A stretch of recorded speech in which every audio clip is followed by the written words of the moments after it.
पंढरपूर शहरातल्या समस्या ऐकतोय, प्रत्येकाला त्या तोंडपाठ झाल्या, त्यामुळे आज त्याच्यावरती न बोललेलं बरं. मला एवढंच सांगायचं आहे, एकदा सत्ता बदल करून बघा. आपल्या तीर्थक्षेत्र विकास आघाडीच्या ज्या प्रमुख आहेत आदरणीय ताई, या उच्च शिक्षित उमेदवार आपल्याला लाभलेल्या आहेत, त्यामुळं त्यांना कुठल्याही माणसाच्या कुबड्या किंवा त्यांचा आधार घेण्याची गरज त्यांना लागणार नाही. त्या स्वतः डोक्याने सक्षम आहेत हे आज आपण सगळ्यांनी बघतोय. कुठल्या पेपरवरती सही करायची, कुठला कागद खाली ठेवायचा.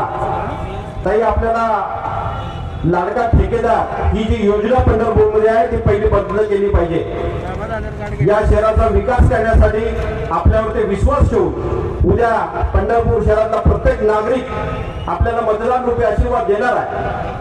त्यामुळं आपला विजय नक्की आहे. त्यामुळे आपण येणाऱ्या 2 दिवसाच्या काळामध्ये चांगल्या पद्धतीचं काम करून ताईंना मतदान रूपी आशीर्वाद द्यावा, ही एक विनंती आपल्या पांडुरंगाच्या चरणी आपल्याला करतोय. आणि अजून एक गोष्ट सांगायची आहे.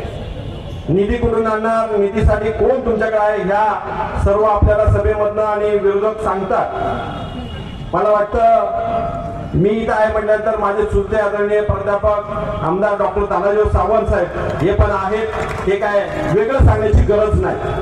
आणि दिलीप बापूंना आणि आमच्या सर्व व्यासपीठावरती लोकांना त्यांचा अनुभव आहे. एकदा आमच्या साहेबांनी शब्द दिला तो दिला. त्यामुळं सत्तेमध्ये एक चांगला माणूस आपल्या पाठीमागे आहे. त्यामुळे निधीची आणि कुठल्याही गोष्टीची कमतरता भासणार नाही एवढे शब्द आपल्याला देतो. आणि आपण उद्या चांगल्या पद्धतीने मतदान करून. अजून एक गोष्ट, प्रत्येक प्रभागामध्ये आम्ही आता फिरत असताना एक छोटीशी गोष्ट लक्षात येते. विरोधकांचं कामच आहे जातीपातीचं राजकारण करून एखाद्याला, म्हणजे विशेष करून प्रभागामध्ये मराठा समाज असेल, धनगर समाज असेल, मुस्लिम समाज असेल, कोळी समाज असेल, या सर्व समाजामध्ये भांडणं लावली जातात. ते न करता आमच्या दिलीप बापूंनी जी मोठ बांधलेली आहे त्या मोठीची शक्ती येणाऱ्या 3 तारखेला आपल्याला लक्षात येईल. आणि रिक्षा चिन्हावरचं बटन दाबून आपण भरघोस असं मतदान रूपी आशीर्वाद द्यावा एवढी एक प्रार्थना करतो आणि थांबतो. जय हिंद, जय महाराष्ट्र.